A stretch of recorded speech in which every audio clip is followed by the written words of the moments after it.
वफाकी दारुल इस्लाम आबाद में चौथा अदबी मेला शुरू हो गया है, जिसमें गुज़श्ता बरसों की तरह अदब व सकाफ़त से ताल्लुक़ रखने वालों से मुलाकात व गुफ्तगू के मुतमन्नी लोगों की एक बड़ी तादाद शिरकत कर रही है।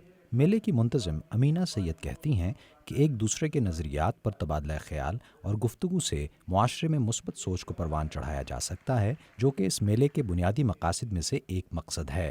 असल मकसद तो हमारा ये था कि दोस्तियाँ बढ़ें, एक दूसरे की सोच को समझें, क्योंकि इसी तरह अंडरस्टैंडिंग आती है अगर बातचीत करने से, और जो दूसरे जो व्यूज़ हैं वो सुनें और यकीनन जो अपनी सोच है वो उसको आगे करें, और यही हमारा मकसद है कि मिले बैठें और बातें करें।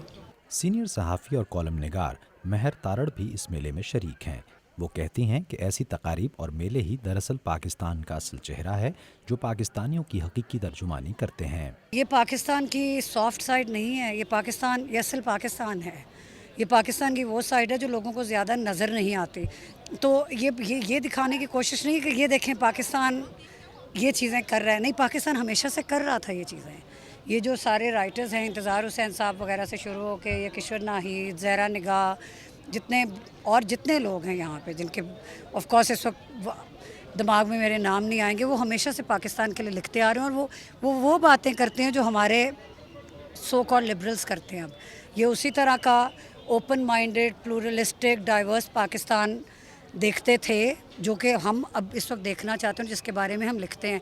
तो इसलिए इस तरह के इवेंट्स करवाना बहुत बहुत ज़्यादा ज़रूरी है। फ़ी ज़माना लोगों की किताब से दूरी के तासुर को मुस्तरद करते हुए अमीना सैयद का कहना था कि अदबी मेलों में लोगों की इतनी बड़ी तादाद में शिरकत इस बात की गम्माज़ी है कि ज़ौक़ और शौक़ दोनों ही मौजूद हैं। पिछले साल भी इस्लामाबाद जो हमारी फेस्टिवल हुई थी 30,000 लोग आए थे।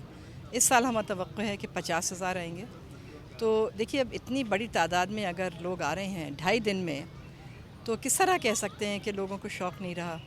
और हमारा मकसद तो यही था कि यहाँ जमा होंगे, आएंगे तो किताब पढ़ने का भी शौक़ पैदा होगा, अदीबों का से मिलने का शौक़ पैदा होगा, और हमारे अदीबों को और इज़्ज़त करेंगे, और पढ़ेंगे तो फिर लिखेंगे भी, लिखने का भी शौक़ पैदा होगा। यही हमारा मकसद है।